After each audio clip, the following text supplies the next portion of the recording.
Welcome everyone to another session at the Inspiration Festival 2023. I'm especially excited about this session because I think it's generally exciting to have these conversations, but for me personally, it's even more exciting when I get the chance to speak to someone that I'm really close to. And this time I've got a really dear colleague and friend with me. I've got Sharyn Coleman here today, and I'm really, really excited, as I said, to have you here. Welcome, Sharyn, to the Inspiration Festival. Thank you, Svenja. It's a joy to be here. And obviously, I say welcome to the Inspiration Festival, but we've been here the whole time, and you helped in the back, and you are a big part of Breathing Space, so you know exactly what's happening. But I'm just really looking forward to our conversation today. And I obviously know who you are, and I'm sure many people in Breathing Space know who you are, you being a teacher and like the retreat goddess of Breathing Space. But maybe for those people who haven't met you or haven't heard of you, do you want to introduce yourself and maybe give us a little bit of an intro about who you are, what you're doing, and maybe even what's your journey with breathwork for a start? Like there are questions. Lots of questions there, Svenja. Lovely. Kind of like an open book. Yeah, let's open it up and see what's in there. So I am an astrologer. I'm a breathwork facilitator, and I'm a coach. And I'm training, or I'm about to begin training to be a druid. So I like to call that the ABCD of who I am: astrologer, breathworker, coach, and druid. The beginning. It's not really the beginning chronologically, but it's like the gateway. It's like the opening into who I am. It's quite strange when what you do is the same as who you are. Because those things are not really my job. I mean, they are my job. I get paid to do those things, but it's more intrinsic than that. They are who I am. So yeah, when people say, to try and describe yourself as kind of the essence of you, and so to put a description of it like an astrologer or a breath worker, they don't feel like descriptions of essence. They feel like roles. But I'm very, very fortunate in the fact that those two things are the same. So you know this from speaking to me. There's very few conversations that we have where I don't get a little furrowed brow and I think, what's going on in the skies for that to be happening, and then I'll pick my phone up and I'll have a quick look at where the planets are or what's going on in people's lives. And that's how it is. It's kind of intrinsically embedded in who I am. So I think that's the first bit, kind of. I think that's the kind of introduction into what I'm doing and who I am right now. Of course, it's been a journey, and you mentioned that also. And my journey has been, I jokingly call it, and for those who have heard me before, I apologize, but I call it the journey of three halves. So I had my early years up into my mid-20s where I was a little adrift. I know more about that now, and we can kind of go into it a little bit more later on in the session if you like, but I know a little bit more now about my childhood and how that impacted the kind of early adult I became. And then at 25, I kind of gave myself a little shake and took a hold of myself and said, you really need to, you can't carry on with this, you really need to do something. And my dream when I was at school was to become an accountant. And I went from I went from top of my class, top of my school, not top of my class, in the first year of my accountancy to failing in my last year of accountancy. And so I put it to one side and I thought, you know what? You either do it now or you don't. So I picked it up. I started at the very bottom. I had no university degree. I'd left school at 16 and had done various different jobs. And I worked full time, studied full time, and had a daughter at the same time. I had her part time. My ex-husband and I were separated, so she lived with both of us. But that was my early 20s, or my mid 20s, like a real lesson in mastery. It took some doing to manage. I'd remarried, so it took some doing to manage a home, a family, a job where I was learning and growing all of the time and studying. And I achieved that by the time I was 30, and had a reasonably successful career. That's how I describe it, reasonably successful. And in my,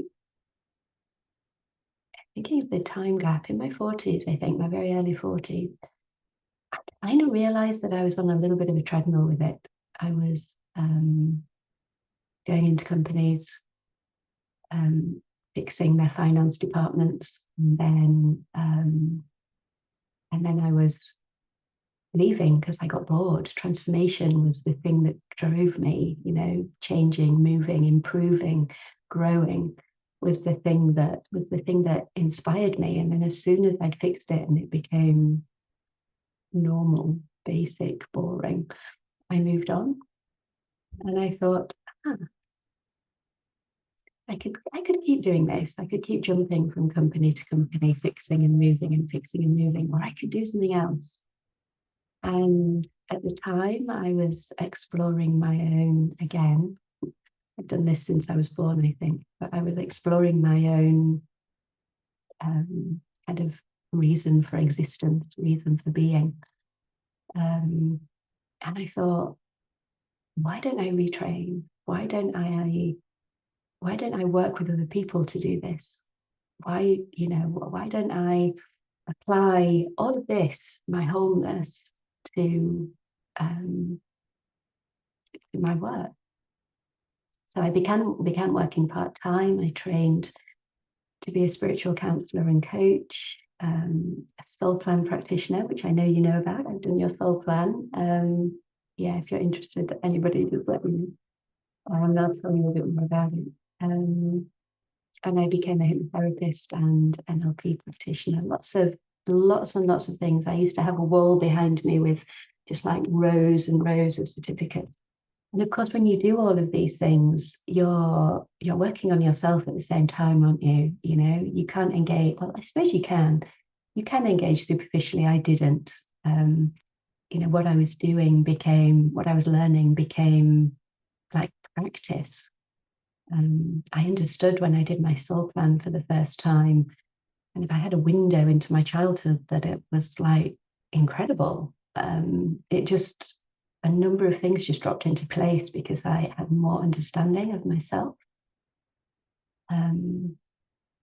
So I did all of that. I finished work and qualified in various different things, finished working.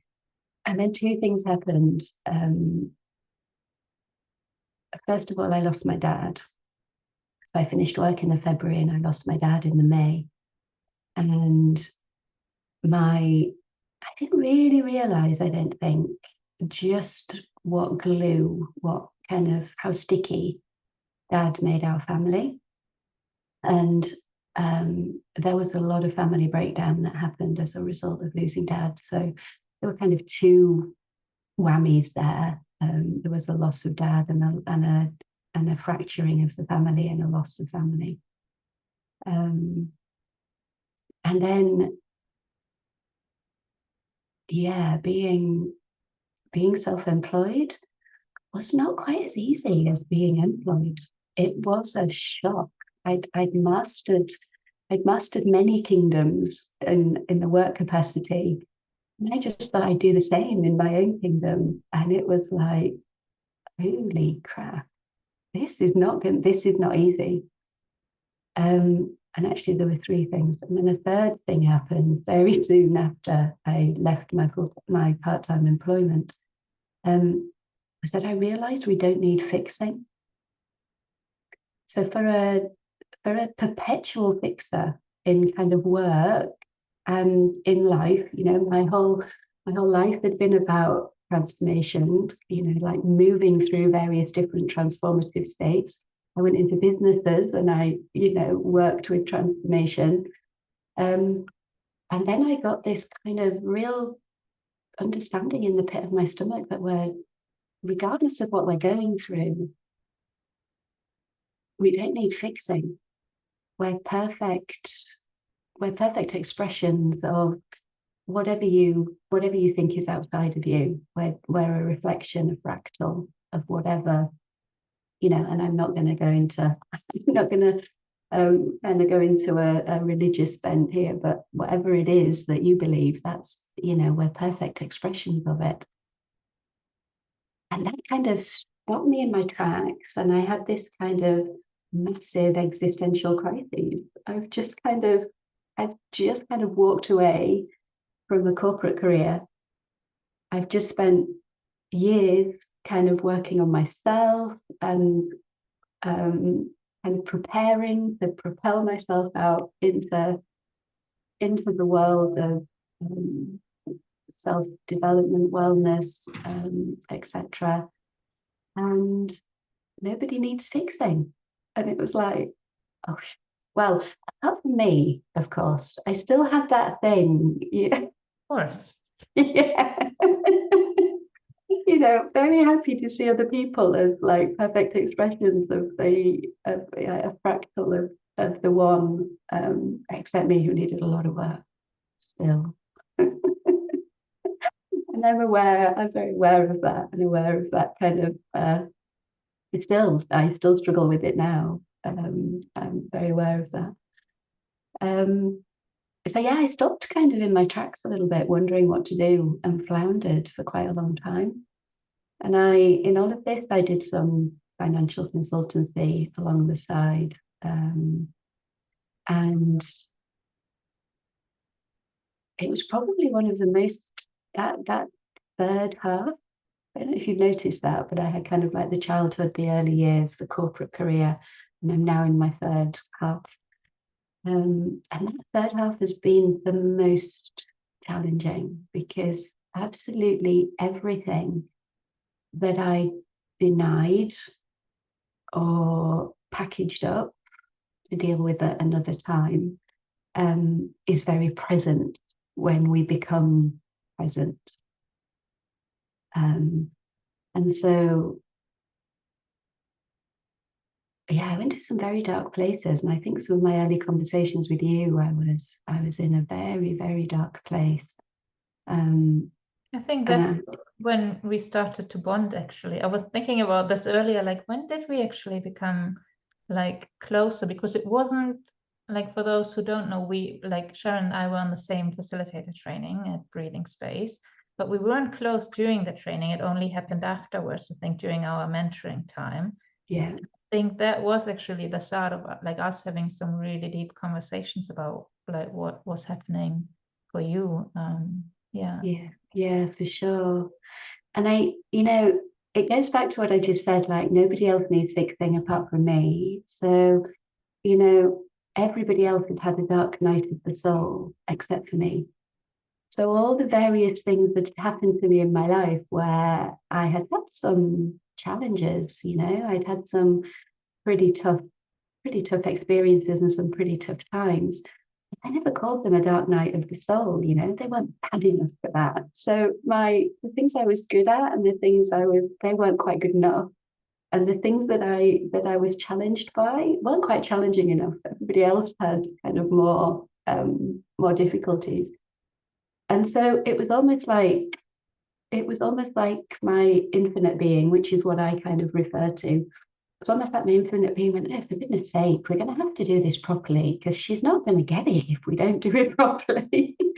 And I had a real proper dark night of the soul.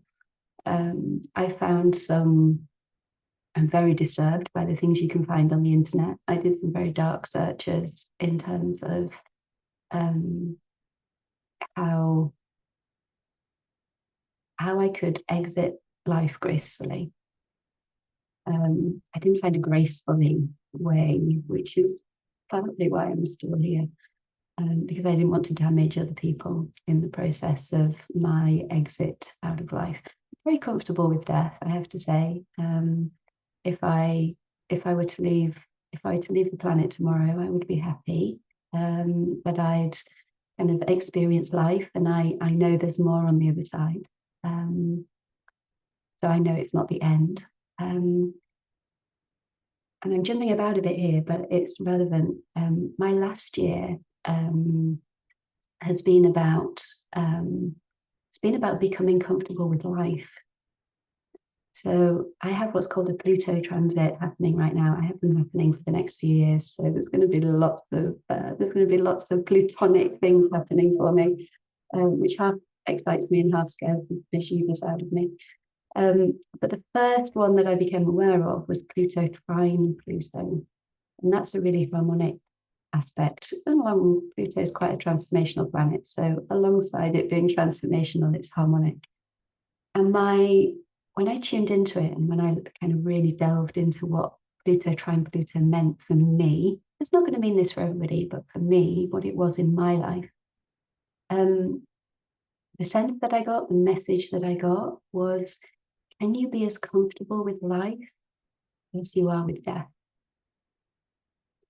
And it was kind of like a sucker punch in my lower belly. It was like, oh, wow, that's big. Can I be as comfortable with life as I am with death? So when I wake up every morning, can I be as open to the possibilities of what's going to happen in life as I am when I consider dying? And it's like, well, that's just the next opportunity. It's just the next cycle. So yeah, we digress.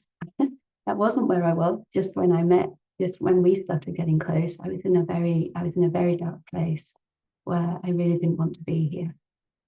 And I was so looking back on it, I was depressed, which was something I had suffered with throughout my life, but hadn't really recognized as depression. And I just thought I was a bit down. Again, that kind of judgment of my downs were not down enough to be real, to be real and to have substance. But looking back on it, I realized I've struggled with it for a good proportion of my life. So I was kind of, I would say, I didn't go to a doctor. And I don't recommend this. This was just my kind of, I didn't want to be labeled. I didn't want to be diagnosed, but I think I was clinically depressed, and I was, at the very least, kind of, I had suicidal ideation. I'm not sure if you would have said I was kind of ecephallic. I don't know if I was properly suicidal, but I wasn't diagnosed, so I actually don't know. And I also don't know what happened to bring me out of it. So I'm not one that recommends or supports kind of do lots of, change your behaviors, do affirmations, try this, do that. And I'm a coach, but that's not what I recommend, or it's not what I work with when people are actually in depression. Because from my experience, there was nothing I could have done when I was in that place that would have made a difference, nothing. And nothing changed as a result of what I did. I just woke up one morning and felt like getting dressed. So I did. And then I took another step and another step. And it didn't stop there. The time that, I then found breath work. and began a really quietly intense. My breathwork journeys have not necessarily been roller coasters. They've been very, very deep and very, very quiet, and very, very profound, majority of them.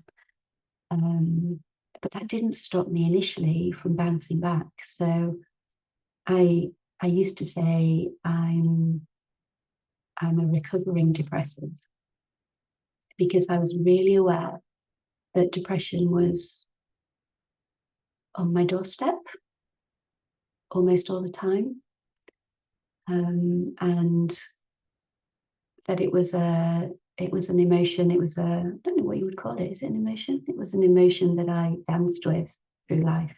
It was a thing I danced with through life. And when we met, I was in like a little bounce back. I'd had a little relapse, and I wasn't in a dark night of the soul, but I certainly wasn't in a great place.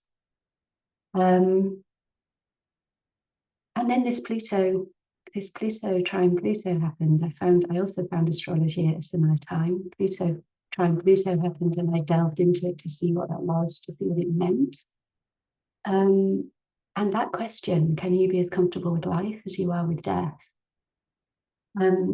The Sufis call them maqam moments, and I'm not a Sufi. I haven't done any real. I've been in the playground with some Sufis, but I haven't necessarily followed anything along those lines. So my understanding of this might be a little different to the actual understanding of it, if there are somebody who's practiced Sufism listening. But my understanding of it is that there's a change, there's a move. It's almost like a step, or a gateway, perhaps. And you go through that gateway, or you go up that step, and the door, the gate, or the ability to go backwards disappears. And again, I didn't do anything to make that happen, except everything that I did. It's not like I can teach you a process that says, to have a maqam moment, do this, and you'll step up and then you'll step up again. Really wasn't like that. It was like a culmination of absolutely everything that I have done, do, am as a person, and the beingness that's me. Oh, so I didn't know all that was going to come out. How was that, Svenja? Do you want to reflect a little bit on that? There was so much in it actually already. Thank you so much. And I know we had a couple of comments in the chat and people connecting with what you're saying and relating. I think I just want to quickly say, if someone always feel free to comment in the chat if you've got any specific questions to Sharyn that you would like to go into and respond to, just pop them in.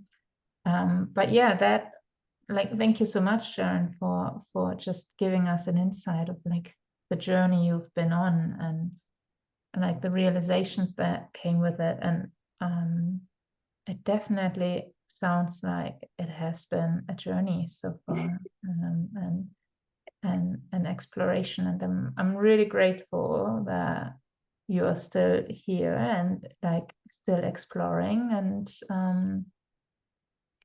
I do there are a couple of things actually I want to touch on, out of curiosity and where what it means. But I think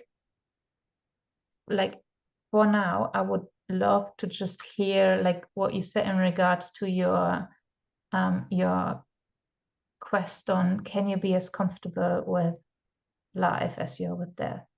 Yeah. Where are you on that quest right now? What's the current question state of it? Yeah, great question.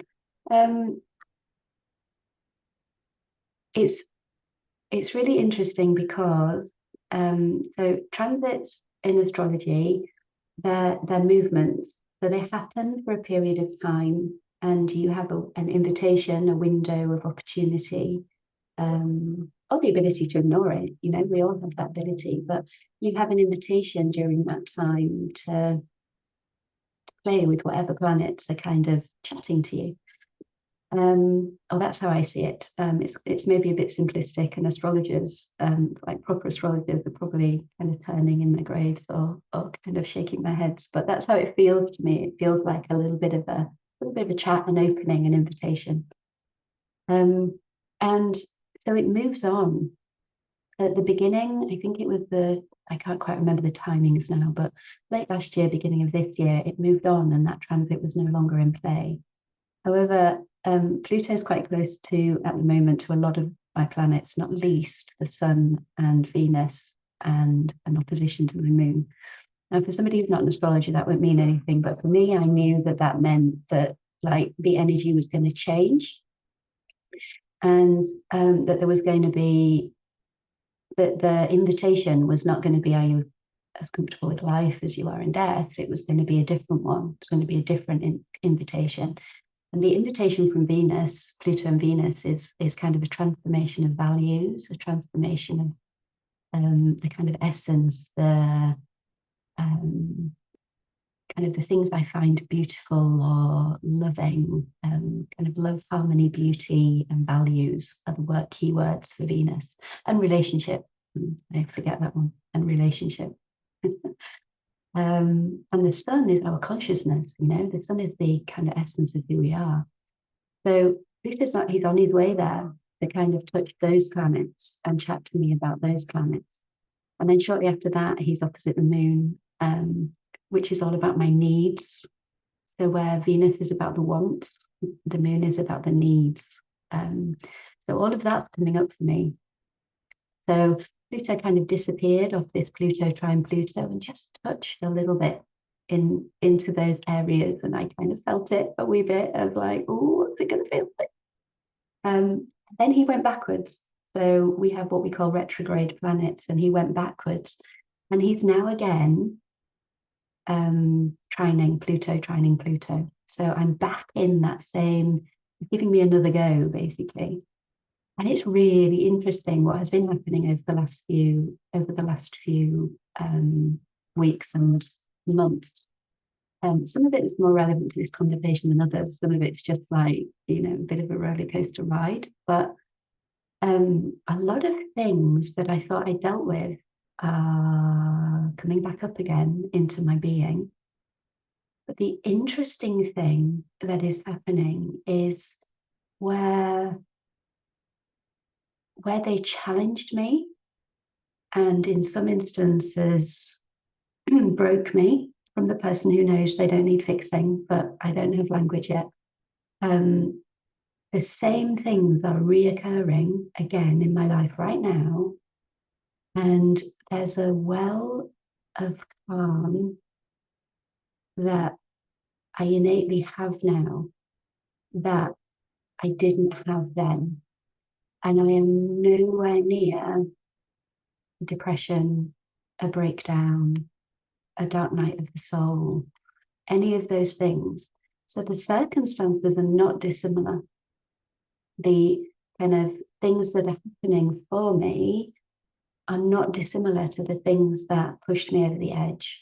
And that's just not how I feel. I'm still dealing with the circumstances, and they are still challenging.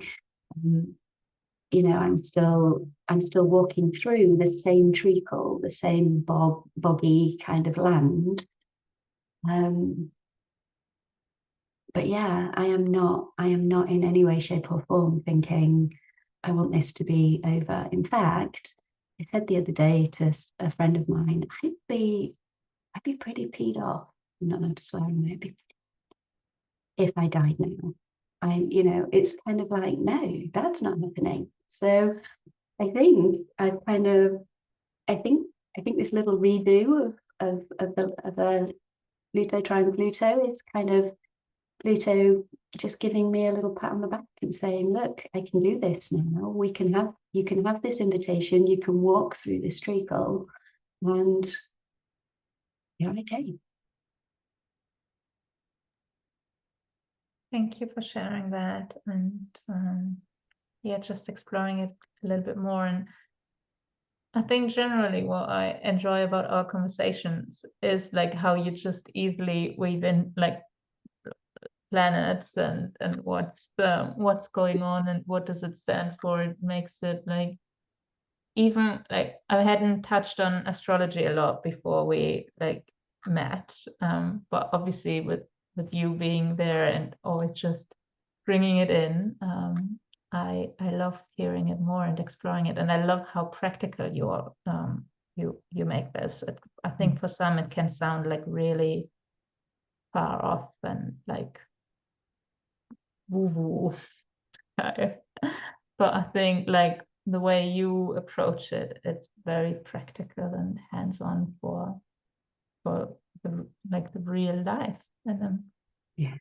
it's nice to see how you explore the topics that come up in your life, and how they are well reflected back to you in the stars and planets, really. And maybe this is a good point just to touch on something else that you mentioned a little bit earlier. You said you spoke about the soul plan readings that you offer. And obviously, I did have a reading with you for my personal soul plan, which was very interesting, and I can highly recommend that to everyone. But maybe you want to tell us a little bit, just for those who've never heard about it, what is it? And if it isn't a too personal question, and obviously that's totally fine, but do you want to tell us a little bit about your own soul plan and what you found out? Because you did touch on that this was quite an awakening for you, that moment. Yeah, absolutely. It really was. And thank you for saying you enjoyed it. I enjoyed doing the session with you. So soul plan is very similar to astrology. What I realized that just by following my kind of interests, my curiosity, my gut instincts, maybe, I gathered a whole load of tools that basically allow you to connect to your core self, your core essence. So underneath our personality, underneath our identities, our behaviors, the things that have impacted us throughout our lives that make us who we are, which incidentally I celebrate all of. I think we need an ego, we need a personality, we need an identity. They're the things that make us human. We don't need to over-identify, and I understand that too. And there's a balance, but yeah, I certainly don't do personality bashing, where you're to kind of get to divine within you. I think yes, you do, but there's a whole expression of that through your personality. Would not do for me to be the same as you. I love you dearly, but you need to be you and I need to be me. That requires us to have personalities. That requires us to have different curiosities, different passions, different interests. So that's my first. The soul plan was one of my first. It wasn't. No.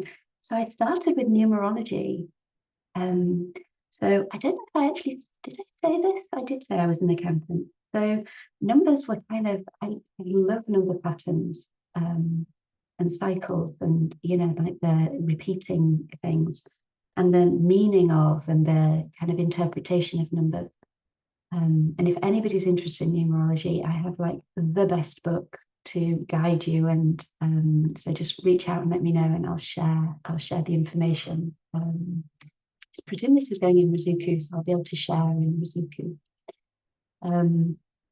So yeah, I started with numerology, and I wrote to the company that published the book that I'm talking about and said, do you have anything else like this? It kind of whetted my appetite, and I really wanted to know a little bit more. They came back to me and said, we don't, but you might be interested in this, and sent me a recommendation for a book called Soul Plan. And again, it captivated me, it captured me. It's based on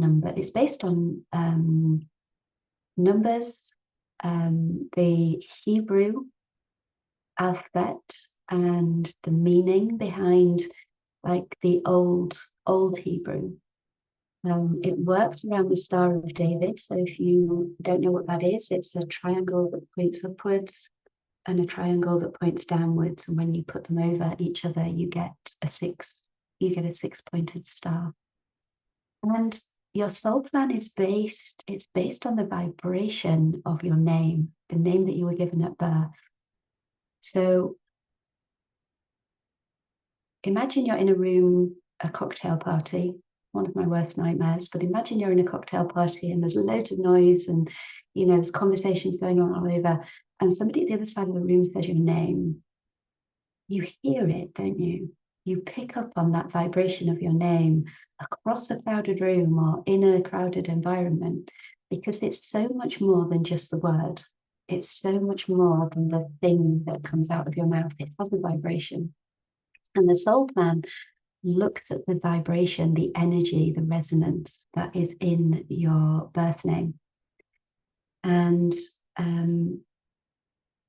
we look at, it's based on the premise that you have everything within you that you need to live the life experience that you planned.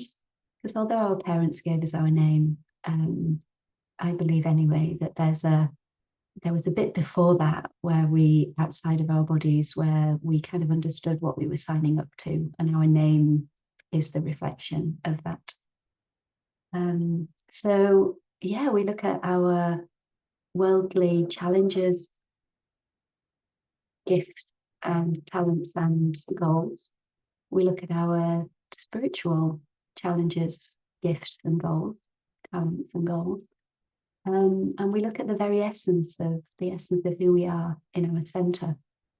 And the first time I did that, I did my own soul plan manually with like pen and paper, and I'm doing everything that I needed to do to get to the essence of my name, to get to the nature of my name. And loved it, but didn't really understand it. When you're reading things and you're thinking there's so much here and we just need some help. So I reached out to the author of the book, and he has a school called the college, the Holistic Healing College. And I reached out to him and signed up to learn how to do it. It was the first thing I signed up for. So I went along. It was a 3-day weekend to do the basic training, and then another 3-day weekend to do the advanced training, and various case studies and practicum and bits around that. And the first morning of the first day was creating your own soul plan by hand. So I spent all morning doing exactly what we were supposed to do. So first I did this one, then I did that one, then I did the other one. And at the end of the morning, the gentleman came around and he had a look at everybody's, and he looked at mine and he said, "That's not your soul plan." Because we had to give our names, and he would look at our soul plan before he led us on the course to see if it was, to see if it was kind of resonant. "Well, that's not your soul plan." And I went, "It is." I was like, I know what I'm doing. I'm a perfectionist. I get things right. And I spent all morning working on the soul plan of my married name. And when I then stopped, did the soul plan for my birth name and contrasted the two, which I'd already done, but just not really kind of without the support of a group, without the support of a teacher, a facilitator, I realized just how disconnected I was from my childhood, and how I did not want to be my birth name. I wanted to push that to one side and be the person that I became when I got married. And that was the first window into, you probably need to look at your childhood. And when I looked at my soul plan, my worldly challenge It won't mean anything to you because we haven't done them, but my worldly challenge is the 8-8 worldly challenge. And the significance of that is that it's all about kind of being earthy and belonging and being kind of at home and fully human. And it's the most earthly aspect that you can have is the 8-8. And I have that in a challenge, in my earthly challenge. So it's not surprising that I was disconnected from my early years, that,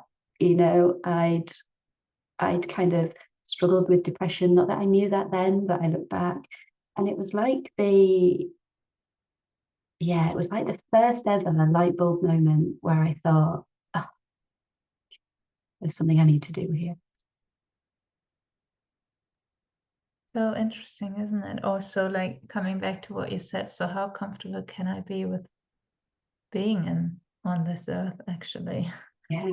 And that's what I mean, why I found the soul plan. So, and you can do that with like many different tools, right? Like astrology has that, like looking at my birth chart sometimes gives me goosebumps because I think like, how is that? I'm a very logical person. Okay, like I need to understand things. So if someone comes and says, "See, I've got a plan based on your name or your birthday or whatever, and this is exactly what like challenges you, like not in detail, but general problems or struggles you might have and where you thrive," I go like, "How is that even possible?"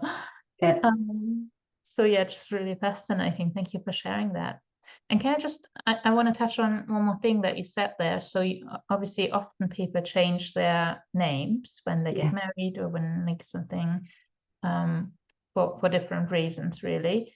So how does that affect our soul plan? Does it, like, are we taking over a new soul plan, or is our original birth name always like the soul plan we are sticking with? How does it work? Yeah. So your original soul plan, your actual soul plan always remains your birth name. And yeah, I understand that for some people that's a challenge because I'm one of them. I completely disconnected from my birth name. I wanted to be anybody other than Sharyn Matthews. In actual fact, I'm in the throes of working through going back to my birth name. But what happens when you get married or when you change your name by choice is you create what is called an overlay. So you bring in different energies that you overlay on top of the original resonance. So I was super happy as Sharyn Coleman, and life changed a lot for me when I became Sharyn Coleman. I started my finance career when I became Sharyn Coleman.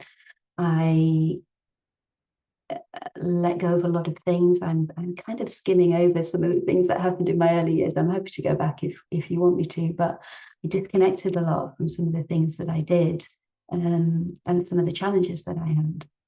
And I see the energy. I see the energy that came in when I changed my name, and I'm really, really grateful for it. And I've been divorced now for many years. I've been divorced for longer than I was married.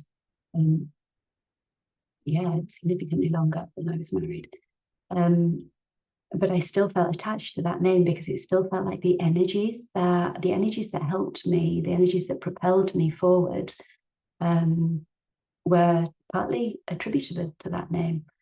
I'm far more comfortable now in my own being, and that's basically the reason why I do the things I do, is to become more comfortable in my own being, but to work with other people in order for them to become more comfortable in their own being. That's kind of why I do. It's kind of why I do what I do.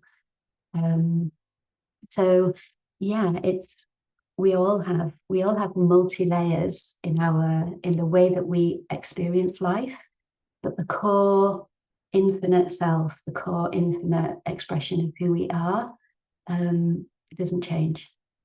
According to Soul Plan, it was very much an absolute, wasn't it? And one of my values is to be very inclusive beyond the kind of popular culture of inclusivity. You know, to be inclusive beyond skin color, gender, identity, or kind of status, or whatever it is that creates exclusion. I'm really kind of inclusivity and fairness at a core level. So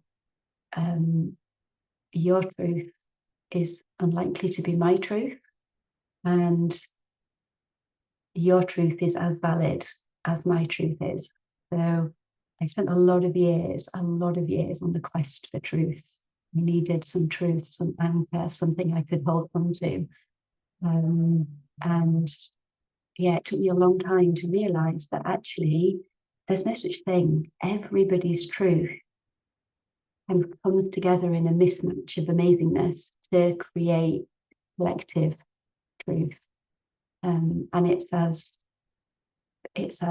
kind of it's as unique as every single identity and every single person that walks the earth. Thank you for that. And yeah, I totally agree. I think like there's part of me when you said like I was searching for the truth, and like it just made me smile because I was just saying like I do want to understand what is happening. Well, how can a soul plant tell me just because of the name my parents decided to give what's happening, like what the focus of my life will be? But I think there is this part that is more our, probably whatever you want to call it, mind, ego, or the parts who might have experienced trauma in some form or shape, who want to understand and know the truth, to be able to control a little bit better this like earthy experience we've got. And obviously there is some like I can feel like when you were saying obviously your truth is as valid as mine, this little voice in like of a part of me going like, this can't be the truth. There must be one ultimate truth for everything. And I know that like, especially in our world, I think lots of people have like the opinion, my truth is the truth. The way I see the world is the truth. And I'm really aware of that. This isn't like how it is, because we all come in with exactly like different, like I'm coming more from the bodily view now, but we all have different nervous systems. We all experience different traumas, and that obviously shape the way we look at the world, and we might be open to different views as well, and the need, or on the other hand, the need to control things and have it our way. I think I'm just bringing in something that I know because we are close, but like what I really enjoy about our conversations is like your openness to like the different views. But like, so we spoke a lot about like the, for me, it's more seen as a spiritual, also exploration of the human being, I guess, and like astrology and soul plans, and at the same time, I know you get quite fascinated by things like the nervous system and our bodies, and how it all comes together in the end, which makes our conversations always so interesting and like so probably pretty deep. Like there's never like just a let's chat about the weather conversation, really. We usually get right into what's happening in the world and in life, really.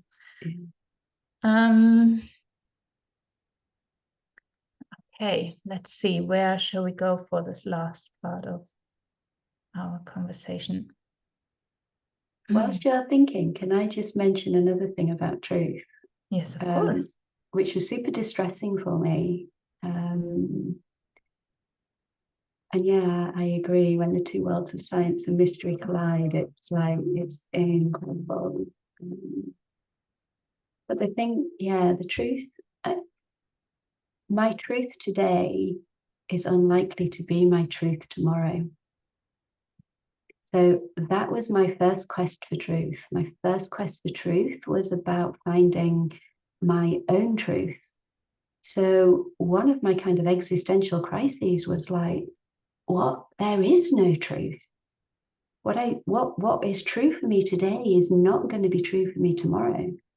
And when you're running your own business and you're kind of putting out there the person that is you, when you're running your own business that is based on kind of like a coaching breath worker, you know, you're putting yourself out there as an individual. It stymied me for a long time because I couldn't put anything out there, because whatever I put out there, I thought it could be different tomorrow. I don't have any truth. How and integrity and kind of being a real expression of myself is super important to me. So it was like, how do I do that? How do I be? How do I kind of, yeah, how do I express anything when tomorrow it could all be different? So there's a real journey involved in, there's a real journey, a proper quest, I think, you know, like a modern quest into finding the balance between, or finding the fluidity in truth. So it's not an absolute, it's and there's me giving it an absolute, right? I can hear myself kind of, truth is not an absolute. There's my absolute about truth. Like truth is fluid. And so I'm going to say, for me, truth is fluid. It can't be an absolute, because I am not going to be the same person tomorrow that I am today. Absolutely, yeah, totally. And I think, like, if we're honest with each other and looking at our journeys, we will realize like what we thought in our 20s might probably possibly not be true in our 30s, 40s, or 50s. Like just with new experiences we make, like new knowledge we collect, like embodied, but also like on a mental note maybe. So and that is also how we like develop, grow, change, isn't it? Because if there would be one truth, and even if it's an individual one for each of us, we wouldn't change much, because we would just stay like the same person. If our truth would never change. Yeah, absolutely, absolutely. And I think that, you know, the destabilizing thing when I really committed to not walking away from myself anymore, those truths, they change quicker than 20s, 30s, 40s, 50s. I think if I had 10 years to settle into it, it would have been more comfortable, but it was just like bang, bang, bang, bang, you know, because I committed to not walking away again, after many times of kind of committing to not walking away and then walking away and then, you know, but I committed, and there must have been something different in my commitment to myself, because yeah, that transformation, that change happened much quicker.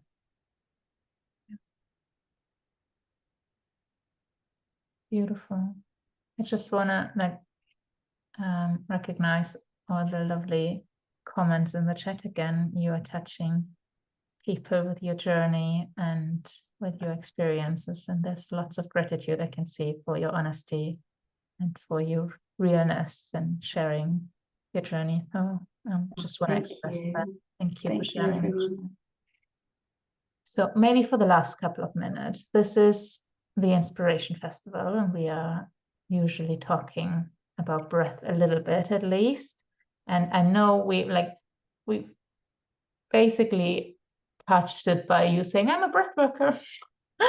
So maybe let's go into that for a little bit with all the other stuff you're doing. So how did breathing, or conscious breathing, really become part of your life? And I'm just adding a second question again, and then I let you just go with it. But with the theme of the festival being expansion, breathing beyond the known, how did your breath help you in life? How did your breath help you to expand?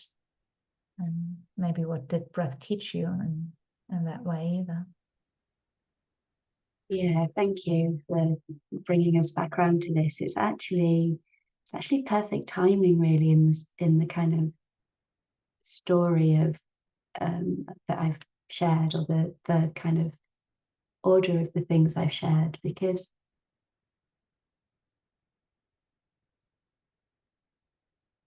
there are, as I said, I had lots of certificates on the wall behind me when I had my first office, and they all had validity, and they all meant something. They all contributed in some way to the person I am today, and they have all contributed in some way to the people that I've worked with, and I'm not denying that in any way.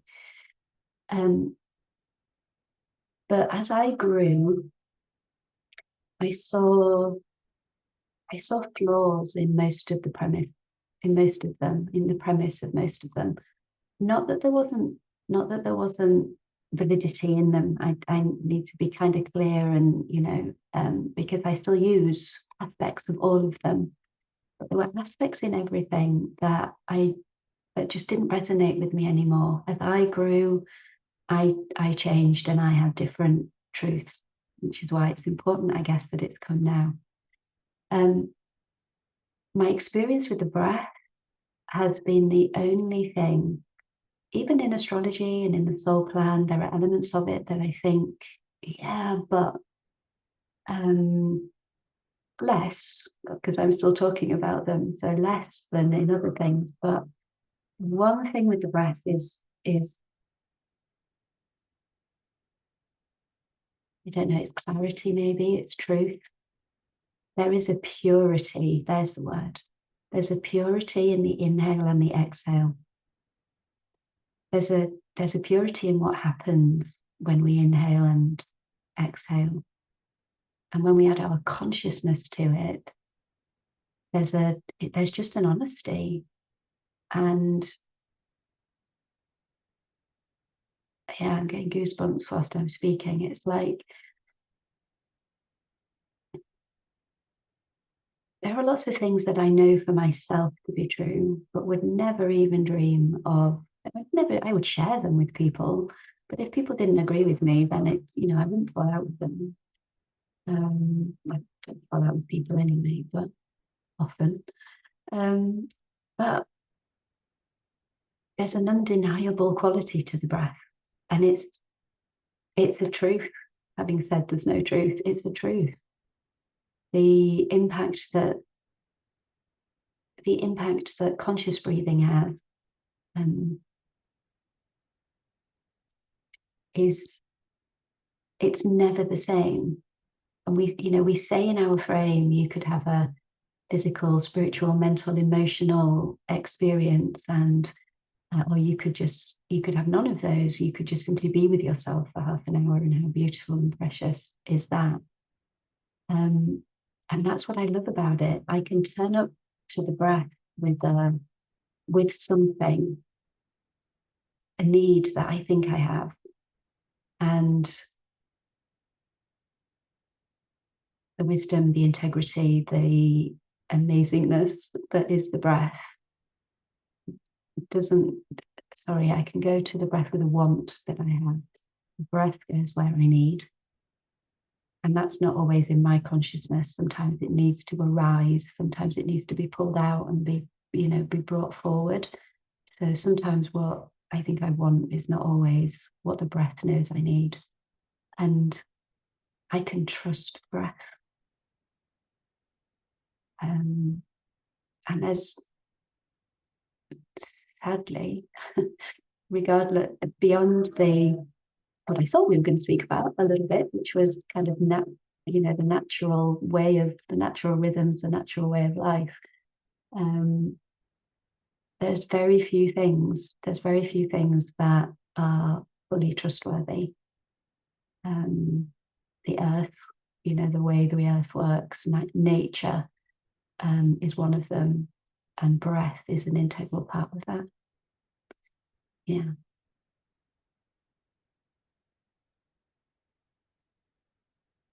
I would just take a breath with that, actually.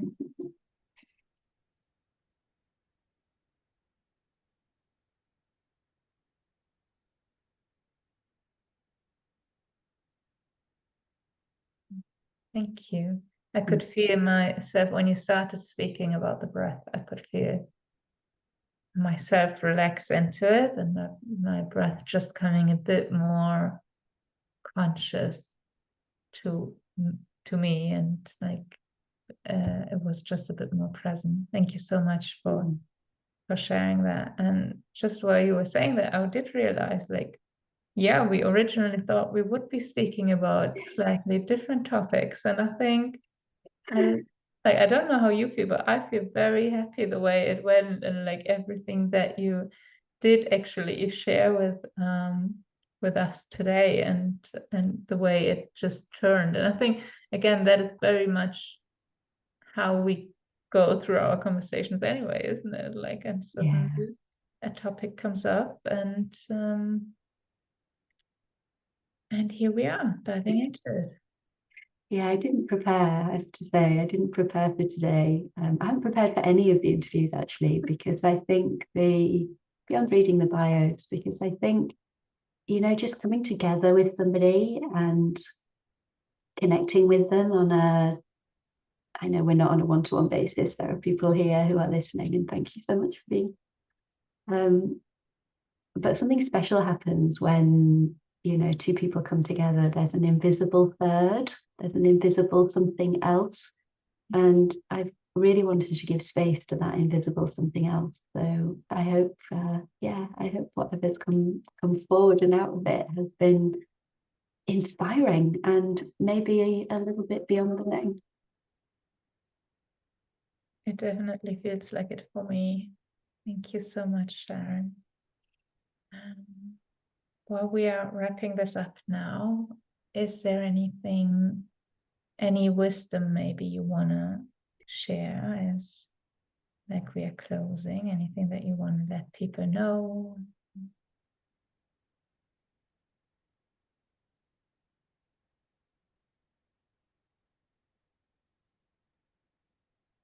Yeah, one of my most extraordinary breathworks was when I found a place in my body that became a portal, became a gateway into this expansion, and allowed me to breathe beyond the known. And I believe it's there for everybody. I don't think I'm special. I believe that somewhere in your being, in your body, there is a place where when you take the breath to meet it, a universe within yourself opens up. And the background that we have behind us is exactly actually how it feels when I go to that place in my body. And it feels like some fantasy thing where I lose all my body, I lose all my humanness, and I kind of disappear in through a pinprick into the expansive unknown inside of you. So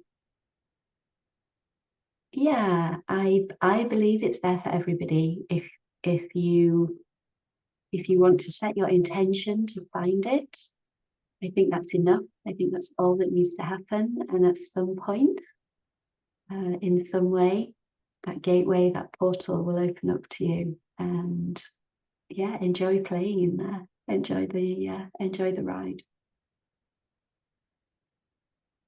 Thank you so much for those words. I would like to invite us all to take a final breath with us, with Sharyn. Thank you so much, Sharyn, for being here today, for sharing so much from your journey and your personal truth. I personally found it really inspiring, and I really enjoyed speaking to you. Thank you so much. Let's take a final breath before we finish the session, please.